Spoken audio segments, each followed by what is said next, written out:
Christos Karas, Onassis Culture Centre.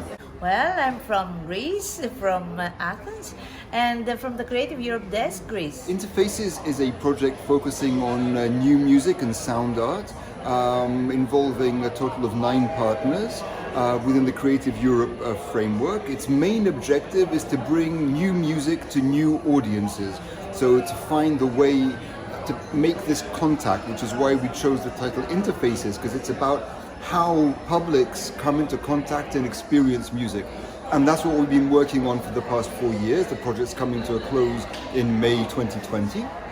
So we've been experimenting with concert formats, with music in the public space, with educational processes, tools, resources, anything that gives a new angle to the way in which people can come into contact with new music. And as we all know, new music is generally not so present in the mainstream media, so this is a way to try and bypass these processes and get a more direct contact in a more perhaps often fluid and relaxed way, so audiences really feel free to experiment and open their ears to sounds that otherwise they might not hear at all. EU funds innovative projects. If all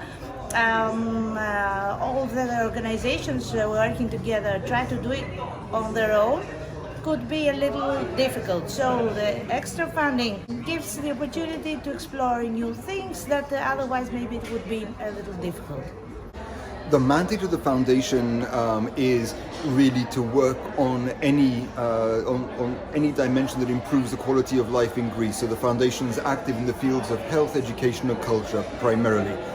In terms of culture, that's also the core of the mandate. However, this involves being in relationship with foundations, institutions, artists from around the world, because this process enables us both to enrich the experience of people, either public or artists here in Greece, but also enables us to promote the work of artists working in Greece abroad. So at the moment we are partners in 9 European networks, and we also have one very interesting bilateral partnership with Norway, with Ultima Festival, in a project called Transmissions, and of course we're coordinating our own project. For a country like Greece, which is a bit out of the mainstream cultural market, let's say, and the sphere of Central and Northern Europe, it's one of the best ways we've discovered to really exchange, learn and share our own experiences with a much broader international audience.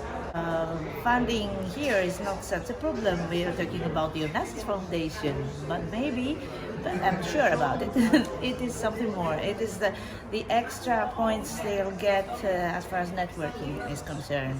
And they want to internationalize careers as well of Greek performers and musicians. Always get questions at the desk that how to get partners. How did you come about to get partners to this project? Well, basically some of the partners we've already been working with in the past, like for example IRCAM, we've worked with the European University of Cyprus, we've worked with. So there was a prior relationship. In other cases, it's really a question of identifying what a partner can bring to the project, what know-how, what approach to their own sector, what practices they can contribute. So this was important for us because this partnership is actually quite diverse. It has universities, it has performing institutions, it has research and production centers, it has more experimental spaces. So we wanted these different perspectives in the program. This was the criterion for selecting the partner. So it requires, understanding a bit the cultural sphere and identifying people, knowing about the institutions and identifying institutions that really fit into a puzzle together.